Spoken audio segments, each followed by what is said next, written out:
এবং পোর্টার বা সাফাইওয়ালা এখানে তোমাদের ভ্যাকান্সি রয়েছে দেখো 549। 10th pass any recognised board in India, অর্থাৎ ভারতের যে কোনো রিকগনাইজড বোর্ড থেকে তোমরা সিম্পল মাধ্যমিক পাস হলেই কিন্তু। তো hello friends, welcome to force education 2.0। তো বন্ধুরা, অনেক দিন থেকে তোমরা কিন্তু কমেন্ট করছিলে যে তোমাদের ইন্ডিয়ান আর্মি পোর্টারের যে ভ্যাকান্সি সেটা তোমাদের কবে থেকে ফর্ম ফিল আপ শুরু হবে বা কবে থেকে র্যালি শুরু হবে, কোথায় র্যালি হবে, ওয়েস্ট বেঙ্গলে কোথায় এবং কবে র্যালি হবে, যাবতীয় ডিটেলস কিন্তু তোমরা অনেক দিন থেকেই জানার জন্য কমেন্ট করছিলে, তোমরা SMS করছিলে। তো দেখো, অবশেষে কিন্তু তোমাদের নোটিফিকেশন কিন্তু আউট হয়ে গেছে, তোমাদের র্যালি ডেটও কিন্তু ঘোষণা হয়ে গেছে। আর তোমাদেরকে আমি আগেই বলেছিলাম, যখন একটা র্যালি শুরু হবে, একটা মানে ভেন্যুতে যখন র্যালি শুরু হবে, তখন কিন্তু 1 থেকে 1.5 মাসের মধ্যে ইন্ডিয়ার কিন্তু সমস্ত জায়গাতেই কিন্তু র্যালি কমপ্লিট হয়ে যাবে। তো ইতিমধ্যে কিন্তু আমি আগে তোমাদের আর্মি পোর্টার সম্পর্কে কিন্তু একটা ভিডিও দিয়েছিলাম, যেখানে আমি বলেছিলাম যে আর্মি পোর্টার কী ধরনের চাকরি। তো যাবতীয় ডিটেলস কিন্তু আমরা সেই ভিডিও দিয়েছিলাম আর্মি পোর্টার চাকরির জব প্রোফাইল সম্পর্কে। এবং এই ভিডিওতে আমরা বলতে চলেছি যে তোমাদের আর্মি পোর্টারের যে কোথায় র্যালি হবে, কী হবে, যে নোটিফিকেশনটা তোমাদের প্রোভাইড করা হয়েছে আর্মি পোর্টার ক্যাম্প থেকে, সেই নোটিফিকেশনটা আমি তোমাদের এখন দেখাতে চলেছি। তো ফ্রেন্ডস, ভিডিওটা আগে বাড়ার আগে তোমাদের ছোট্ট একটা অ্যানাউন্সমেন্ট নিয়ে এসেছি। দেখো, ফোর্স এডুকেশন 2.0 পক্ষ থেকে কিন্তু 1 মাস আগে একটা আবগারি সম্পর্কে ভিডিও দেওয়া হয়েছিল। তোমাদের যে আবগারি ভ্যাকান্সি আসতে চলেছে, যেটা 2026-এর ভোটের আগেই কিন্তু এই আবগারি ভ্যাকান্সি আসছে, যেখানে কনস্টেবল, ASI এবং SIর জন্য ভ্যাকান্সি থাকবে প্রায় 3000-এর কাছাকাছি। এবং এই আবগারি ডিপার্টমেন্টে চাকরি পাওয়া কিন্তু তোমাদের সকলেরই কিন্তু একটা স্বপ্নের মতো। তো সেই জন্যই এই আবগারি ডিপার্টমেন্টে চাকরি পেতে গেলে কিন্তু একটা নতুন সাবজেক্ট পড়তে হয়, যেটা হচ্ছে বাংলা। তো এই বাংলা থেকে তোমাদের কনস্টেবলে 50 নম্বর, ASI এবং SIতে 20 নম্বর করে 20টি করে প্রশ্ন কিন্তু থেকে থাকে, অর্থাৎ 20টি করে প্রশ্ন মানে 40 করে নম্বর, এবং কনস্টেবলে 50টি প্রশ্ন থাকে 50 নম্বর। তো এই নাম্বারটা পাওয়ার জন্য তোমাদের এই নতুন সাবজেক্ট বাংলা কিন্তু তোমাদের সকলকে কিন্তু পড়তে হবে। এবং তোমরা সেই ভিডিওতে প্রায় 300 জনের অধিক কিন্তু কমেন্ট করেছিলে যে দাদা আমাদের বাংলা নোটস তুমি প্রোভাইড করো, বা স্যার আমাদের বাংলা নোটস প্রোভাইড করেন, অনেকে কিন্তু কমেন্ট করেছিলে। তো সেই জন্য কিন্তু এই বাংলা নোটসটি আমরা তৈরি করেছি। এবং এই যে হোয়াটসঅ্যাপ নম্বর দেওয়া আছে, তোমরা নোটসটির জন্য এই হোয়াটসঅ্যাপ নম্বরে কন্ট্যাক্ট করো, অথবা এই যে ইমেল আইডি দেওয়া আছে, এই ইমেল আইডিতেও কিন্তু তোমরা এই নোটসটি পাওয়ার জন্য কমেন্ট করতে পারো। তো এই নোটসটির দাম কিন্তু খুবই কম রাখা হয়েছে, মাত্র 120 টাকা। তো দেখো, বর্তমানে সকল ছাত্রছাত্রীদের কথা মাথায় রেখে কিন্তু এই মূল্যটা নির্ধারণ করা হয়েছে, মাত্র 120 টাকা। আশা করি কারোর সমস্যা হবে না। এটি হচ্ছে 70 পেজের একটি বেঙ্গলি নোটস, যেটা তোমরা দেখতে পাচ্ছ। তো তোমরা আমার যে উপরে যে হোয়াটসঅ্যাপ নম্বরটি দেওয়া আছে, ওই নম্বরে তোমরা কন্ট্যাক্ট করো এবং পেমেন্ট করে তার স্ক্রিনশটটি পাঠিয়ে দাও। তারপরে তোমাদের হোয়াটসঅ্যাপ নম্বরে কিন্তু এই বেঙ্গলি নোটসটা কিন্তু পাঠিয়ে দেওয়া হবে, এই 70 পেজের নোটসটি। তো দেখো, পোস্ট নেম হচ্ছে ধারচুলা আর্মি পোর্টার ভর্তি 2025 নোটিফিকেশন। যে পোস্ট আপডেট, এটা তোমাদের আপডেট হয়েছে 12ই মার্চ 2025-এ। এবং শর্ট ইনফরমেশন, দেখো এখানে শর্ট ইনফরমেশন লেখা আছে, যেটা তোমাদের দেখিয়ে দিচ্ছি আমি। আর্মি পোর্টার নিয়োগ 2025, এই র্যালিটি সংগঠিত হতে চলেছে ধারচুলা মিলিটারি স্টেশনে। সকল প্রার্থীদের জানানো যাচ্ছে যে এটি একটি ক্ষণস্থায়ী চাকরি। তোমরা মানসিকভাবে প্রস্তুতি নিয়ে আসবে যে তোমাদের 179 দিন অর্থাৎ 6 মাস চাকরি শেষে কিন্তু প্রত্যাখ্যানও হতে পারে। দেখো, তোমাদের কিন্তু আমি আগের ভিডিওতেও বলেছিলাম যে আর্মি পোর্টার হচ্ছে একটা 6 মাসের কন্ট্রাকচুয়াল বেসিসের চাকরি, যেটা তোমাদের 6 মাস পর তোমরা যে কাজ করবে, তোমাদের কাজের অভিজ্ঞতার উপর নির্ভর করবে যে তোমরা পার্মানেন্ট হবে কিনা। সেক্ষেত্রে কিন্তু 15 থেকে 20% ছেলে কিন্তু পার্মানেন্ট হয়ে যায় তাদের কাজের দক্ষতার উপর নির্ভর করে, এবং বাকি ছেলেদেরকে কিন্তু 6 মাস কাজ করার পর তাদের 6 মাসের স্যালারি নিয়ে কিন্তু চলে আসতে হয়। তো এক্ষেত্রে কিন্তু স্যালারিটা খুবই সুন্দর একটা স্যালারি, অনেক বেশি, যেটা তোমাদের 30,000 টাকা কিন্তু তোমরা এই 6 মাস 30,000 টাকা কিন্তু স্যালারি পাবে। কন্ট্রাকচুয়াল বেসিসেও কিন্তু এত স্যালারি কোথাও দেওয়া হয় না, যেটা তোমরা ইন্ডিয়ান আর্মি পোর্টারের ক্ষেত্রে কিন্তু পাবে। কিন্তু হ্যাঁ, এর সঙ্গে আরও একটা কথা, যেটা হচ্ছে তোমরা যদি 6 মাস পর পার্মানেন্ট হয়ে যাও, সেক্ষেত্রে কিন্তু তোমাদের স্যালারি মোটামুটি 20,000 থেকে 22,000-এর মধ্যে কিন্তু চলে আসবে। তখন কিন্তু তোমাদের আর 30,000 তোমরা পাবে না। তো তারপর দেখে নাও বন্ধুরা, ধারচুলা আর্মি পোর্টার ভর্তি 2025 নোটিফিকেশন আউট অল ইন্ডিয়া, অর্থাৎ এই যে র্যালিটা হবে, তোমরা অল ইন্ডিয়ার ক্যান্ডিডেট কিন্তু এখানে তোমরা অংশগ্রহণ করতে পারবে। তোমরা আগে থেকে জানো যে আমি আগেও বলেছিলাম যে আর্মি পোর্টারে যেখানে র্যালি হোক না কেন, তোমরা কিন্তু সেখানে অংশগ্রহণ করতে পারবে। তোমরা যে ওয়েস্ট বেঙ্গলের ক্যান্ডিডেট মানে যে ওয়েস্ট বেঙ্গলে হলেই তোমরা অংশগ্রহণ করতে পারবে, এটা কিন্তু নয়। দেখো, অন্যান্য কিছু স্টেটে টোটাল 8 জায়গাতে র্যালি হয়, সব জায়গাতে কিন্তু প্রত্যেকটি স্টেটে কিন্তু এক জায়গাতেই হয় যে 8টা র্যালি হয়, কিন্তু ওয়েস্ট বেঙ্গলে কেবল 2 জায়গাতে কিন্তু র্যালি হয়, অর্থাৎ 2বার র্যালি হয়। তোমরা যারা ওয়েস্ট বেঙ্গলের ক্যান্ডিডেট, যারা বাইরে যেতে চাও না, তারা কিন্তু তোমরা নিজের রাজ্যেই কিন্তু 2বার র্যালিতে কিন্তু অংশগ্রহণ করতে পারবে। তারপর দেখো, ইম্পর্টেন্ট ডেট, তোমাদের কবে র্যালি শুরু হবে এবং কবে শেষ হবে। দেখো open rally date start, rally start হবে কিন্তু তোমাদের 1 এপ্রিল 2025 এবং দেখো লাস্ট ডেট বলা রয়েছে 5 এপ্রিল। তবে এখানে বন্ধুরা তোমাদের আমি একটা কথা বলছি যে 5 এপ্রিল শেষ হবে মানে কিন্তু তোমরা যে 5 এপ্রিল র্যালিতে যাবে এই ভুলটা কিন্তু তোমরা করবে না। কারণ 1 এপ্রিল যে র্যালিটা শুরু হবে এখানে দেখো তোমাদের যে ভ্যাকান্সি দেওয়া আছে, এই ভ্যাকান্সি যদি তোমাদের 1 তারিখ এবং 2 তারিখে যদি র্যালি করে যদি কমপ্লিট হয়ে যায় তাহলে কিন্তু 3, 4, 5 তারিখ কিন্তু আর র্যালি নাও হতে পারে। তো সেই জন্য তোমরা কিন্তু সর্বদা চেষ্টা করবে তোমরা 1 তারিখ অথবা 2 তারিখের মধ্যে র্যালিতে অংশগ্রহণ করা।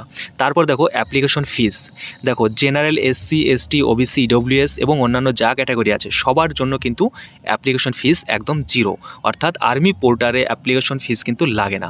তারপর দেখে নাও তোমাদের এজ লিমিট কি লাগবে। দেখো এজ লিমিটে কিন্তু এখানে বলাই রয়েছে মিনিমাম এজ যেটা লাগবে সেটা হচ্ছে তোমাদের 18 বছর এবং ম্যাক্সিমাম এজ যেটা লাগবে সেটা হচ্ছে তোমাদের 40 বছর, ঠিক আছে। আর তোমাদের যে বয়স গণনা করতে হবে সেটা হচ্ছে 1/4/2025 হিসাবে, অর্থাৎ তোমাদের যে ফার্স্ট যেদিন র্যালি শুরু হবে সেই দিনের হিসেবে তোমাদেরকে 18 বছর থেকে 40 বছরের মধ্যে কিন্তু তোমাদের বয়স থাকতে হবে। তারপর দেখে নাও তোমাদের কী কী পোস্ট রয়েছে। তো ফ্রেন্ডস এবার দেখে নাও তোমাদের পোস্ট নেম এবং এডুকেশনাল কোয়ালিফিকেশন।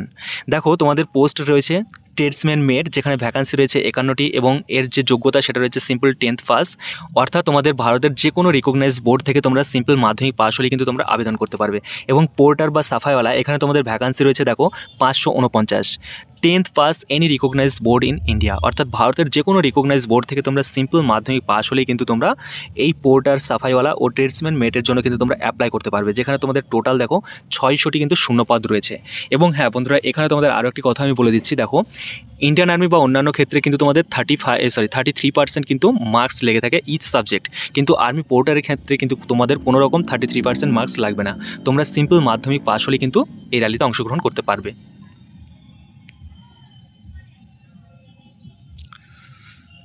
তারপর দেখে নাও বন্ধুরা তোমাদের সিলেকশন প্রসেস। দেখো সিলেকশন হবে তোমাদের টোটাল এই 4খানা স্টেজে। তো স্টেজ 1-এর রয়েছে তোমাদের ফিজিক্যাল এফিসিয়েন্সি টেস্ট। এখানে তোমাদের 30 কেজি, কোনো র্যালিতে কিন্তু 25 কেজি বা 20 কেজিও কিন্তু দিয়ে থাকে। তো মোটামুটি 30 কেজি ওয়েট নিয়ে তোমাদের দৌড়াতে হবে, মোটামুটি 400 মিটার কিন্তু তোমাদের রান করতে হবে। তারপরে স্টেজ 2-এ যেটা রয়েছে সেটা হচ্ছে ফিজিক্যাল স্ট্যান্ডার্ড টেস্ট। দেখো ফিজিক্যাল স্ট্যান্ডার্ড বলতে তোমাদের বুকের ছাতি এবং ওয়েট, হাইট এগুলো মাপা হবে। তো এগুলো তোমাদের আমি আগেও একবার বলে দিয়েছিলাম যে আর্মি পোর্টারের ক্ষেত্রে কিন্তু কোনো রকম ফিজিক্যাল ফিটনেসের দিক থেকে কিন্তু কাউকে রিজেক্ট করা হয় না, এটা মাপা হবে জাস্ট ফর্মালিটিস পূরণের জন্য। তারপর দেখো স্টেজ 3 যেখানে রয়েছে তোমাদের ডকুমেন্ট ভেরিফিকেশন। তোমাদের আমি আগেও বলেছিলাম যে ডকুমেন্ট ভেরিফিকেশনে কিন্তু সবচাইতে বেশি সংখ্যক ছেলেমেয়ে কিন্তু বাদ যায়, কারণ ডকুমেন্ট সবাই কিন্তু ঠিকঠাক নিয়ে যেতে পারে না। আর অন্যান্য চাকরির ক্ষেত্রে যে সমস্ত ডকুমেন্টগুলো লাগে এখানে কিন্তু এক্সট্রা অনেক ডকুমেন্ট লাগে তোমাদের, আমি সেগুলো কিন্তু আজকেও বলে দিচ্ছি, আগেও বলে দিয়েছিলাম।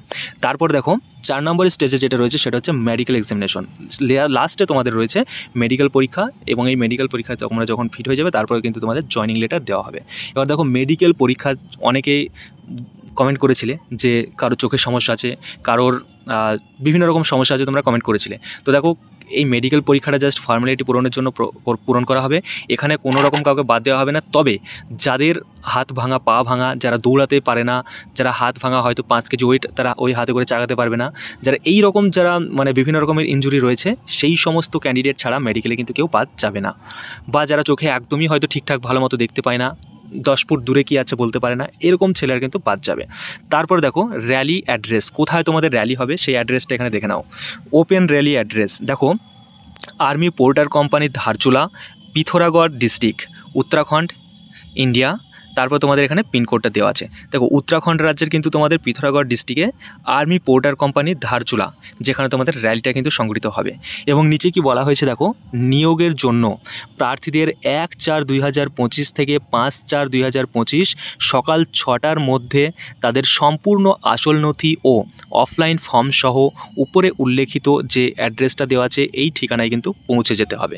এবার তোমাদের যে ফর্মটা, অফলাইন যে ফর্ম, এই ফর্ম কিন্তু তোমাদের যে মানে র্যালি কেন্দ্র সেখানে কিন্তু তোমরা পাবে না, এই ফর্ম কিন্তু তোমাদের র্যালির বাইরে থেকেই কিন্তু তোমাদের নিয়ে যেতে হবে। অর্থাৎ র্যালির বাইরে দেখবে যেখানে র্যালি তোমাদের হবে তার বাইরে অনেক দোকানে তোমাদের এই ফর্মটা কিন্তু বিক্রি করা হবে, সেখান থেকে তোমরা ফর্মটা কিনে নিয়ে গিয়ে কিন্তু তোমরা র্যালিতে অংশগ্রহণ করবে। এছাড়াও তোমরা চাইলে অনলাইন থেকে ডাউনলোড করে প্রিন্ট করে কিন্তু বাড়ি থেকে নিয়ে যেতে পারো। তারপরে দেখো তোমাদের ডকুমেন্ট লিস্ট, এটা হচ্ছে সবচাইতে ইম্পর্টেন্ট একটা জিনিস, ডকুমেন্ট লিস্ট। এই ডকুমেন্টে কিন্তু তোমাদের সবাইকে কিন্তু খুব মনোযোগ দিয়ে দেখতে হবে। প্রথমে দেখো এডুকেশনাল সার্টিফিকেট, তারপরে রয়েছে ডোমিসাইল সার্টিফিকেট, তারপরে রয়েছে কাস্ট সার্টিফিকেট ইফ অ্যাপ্লিকেবল, অর্থাৎ যাদের কাস্ট সার্টিফিকেট আছে তারা নিয়ে যাবে। Aadhaar card, 4 passport size photograph, medical fitness certificate, bank passbook অথবা চেকবুক, ক্যারেক্টার সার্টিফিকেট অরিজিনাল, তারপর রয়েছে পুলিশ ভেরিফিকেশন সার্টিফিকেট অরিজিনাল অর্থাৎ এনওসি সার্টিফিকেট, যেটা তোমাদের থানা থেকে দেওয়া হবে, নো অবজেকশন সার্টিফিকেট। তারপর রয়েছে কি অল ডকুমেন্টস 6 ফটোকপিস, অর্থাৎ তোমাদের এই যে সমস্ত ডকুমেন্টগুলোর কথা বললাম এই সমস্ত ডকুমেন্ট তোমাদের 6খানা করে জেরক্স কপি কিন্তু নিয়ে যেতে হবে। তো দেখো ফ্রেন্ডস, তোমাদের কিছু জেনারেল ইনস্ট্রাকশন দিয়ে দিয়েছে। তো তোমাদের অফলাইন অ্যাপ্লাই করার আগে এই জেনারেল ইনস্ট্রাকশনগুলো কিন্তু বোর্ড জেনে নিতে বলেছে। কেন নিতে বলেছে? এখানে অনেক শর্ত আছে যে কাজগুলো বা যে অবস্থায় কাজ তোমাদের করতে হতে পারে, তো সেই জন্য এই জেনারেল ইনস্ট্রাকশনটা দিয়ে দিয়েছে। তো সেটা আমি বাংলায় তোমাদের পড়ে শোনাচ্ছি। দেখো, the individual is liable to serve anywhere in India or abroad as directed by competent authority. On successful completion of the training, the candidate will be commissioned. অর্থাৎ তোমাদের যে নিয়োগটা হবে, নিয়োগ হওয়ার পর তোমাদের ইন্ডিয়াতে যে কোনো জায়গায় কিন্তু তোমাদের পাঠাতে পারে কাজের জন্য। এছাড়াও কমিশন যদি মনে করে তোমাদের কিন্তু দেশের বাইরেও পাঠাতে পারে। তারপরে দেখো 2 নম্বরে যেটা বলা হয়েছে সেটা হচ্ছে candidate who are serving with any government organization and are selected for the interview will produce no objection certificate from their employer at zonal recruiting office before dispatch. দেখো, যদি এমন কেউ থেকে থাকে যারা অন্য কোনো চাকরিতে কিন্তু বহাল আছে বর্তমানে, কিন্তু তারা এই চাকরিতে সিলেক্ট হয়েছে এবং এই চাকরিটা করতে চায়, আর্মি পোর্টার চাকরিটা করতে চায়, সেই ক্ষেত্রে কিন্তু তাদের যে সাবেক যে ডিপার্টমেন্টটা রয়েছে অর্থাৎ বর্তমানে যেখানে কাজ করছে সেখান থেকে কিন্তু নো অবজেকশন সার্টিফিকেট নিয়ে আসতে হবে সেই ডিপার্টমেন্ট থেকে। তারপরে দেখো, candidate must carry their Aadhaar card as proof of identity which will be authenticated biometrically at the rally site candidate to ensure Aadhaar details are matching with the details mention. দেখো, তোমাদের এখানে বলা হয়েছে যে তোমাদের আইডেন্টিটি প্রুফের জন্য তোমাদের কিন্তু আধার কার্ড সঙ্গে রাখতে হবে এবং এই আধার কার্ডের সত্যতা যাচাই হবে তোমাদের র্যালি সাইটেই, অর্থাৎ যেখানে তোমাদের র্যালি হবে সেখানেই তোমাদের বায়োমেট্রিক চেক করে আধার কার্ডটা অরিজিনাল কিনা সেটা তোমাদের দেখে নেবে এবং আধার কার্ডের যে ডকুমেন্টগুলো, যে নাম বা অ্যাড্রেস রয়েছে সেটাই তোমাদের অরিজিনাল ডকুমেন্টে আছে কিনা সেটা কিন্তু দেখে নেবে। এবার অনেকে কিন্তু আধার কার্ড এডিট করে নিয়ে যায়, সেই জন্য এটা তোমাদের এই অথেন্টিকেশনটা চেক হবে কী করে, তোমাদের বায়োমেট্রিক দিয়ে তোমাদের যেটা অনলাইনে কপি যে আধার কার্ড আসবে সেটা কিন্তু চেক হবে, তোমাদের হাতেরটা নয়, এবং তোমাদের হাতের যেটা হার্ড কপি আছে তোমাদের বাড়িতে সেটাও কিন্তু তোমাদের নিয়ে যেতে হবে। তো তারপর দেখো, candidate may have to present themselves at rally site for 2 to 3 times as required. Candidate should make arrangement for stay under their own arrangement. দেখো, ক্যান্ডিডেটরা চাইলে কিন্তু দেখা হলো তোমরা যদি চাও, তোমরা র্যালিতে গিয়েছো, তো অনেক দূরে র্যালিতে গিয়েছো, তোমরা প্রথমে ফেল হয়ে গেলে, তো তোমরা যদি চাও সেক্ষেত্রে কমিশন একটা ছাড় দিচ্ছে যে একটা ক্যান্ডিডেট 2 থেকে 3 বার কিন্তু র্যালিতে অংশগ্রহণ করতে পারে। দেখা গেলো তোমরা এই যে ধারচলাতে যে র্যালিটা হচ্ছে তোমরা গেলে 1 তারিখে র্যালিতে গেলে, তোমরা 1 তারিখে ফেল হয়ে গেলে, তোমরা চাইলে কিন্তু আবার 2 তারিখে কিন্তু র্যালিতে অংশগ্রহণ করতে পারো, সেটা কিন্তু বোর্ড একদম জানিয়ে দিয়েছে। তো এই ক্ষেত্রে তোমাদের যে একাধিক দিন সেখানে থাকতে হচ্ছে, এই থাকার যে অ্যারেঞ্জমেন্ট, যে খরচপাতি যা হবে সেটা কিন্তু তোমাদের নিজেদেরকে বহন করতে হবে, এটা কিন্তু তোমাদের মোটেও কমিশন দেবে না। তারপর দেখো, candidate are advised in their own interest to undergo medical exam before coming for selection specially with respect to flat foot and physical measurement. দেখো, ক্যান্ডিডেটদেরকে একটা সতর্ক করা হচ্ছে যে তোমরা র্যালিতে অংশগ্রহণ করার আগে তোমরা চাইলে তোমরা তোমাদের শারীরিক যে মেজারমেন্ট সেটা ঠিক আছে কিনা এবং তোমরা মেডিকেলি ফিট আছো কিনা সেটা তোমরা ডাক্তার দিয়ে চেক করে এসো, কারণ অনেকের হয়তো বড় কোনো সমস্যা থেকে থাকে যার ফলে তারা কিন্তু র্যালিতে যাওয়ার পরেও কিন্তু ডিসলেক্ট হয়ে যায়, যার কারণে এটা তোমরা নিজেদের স্বার্থে চেক করে আসতে পারো, যেটা কমিশন জানিয়ে দিয়েছে।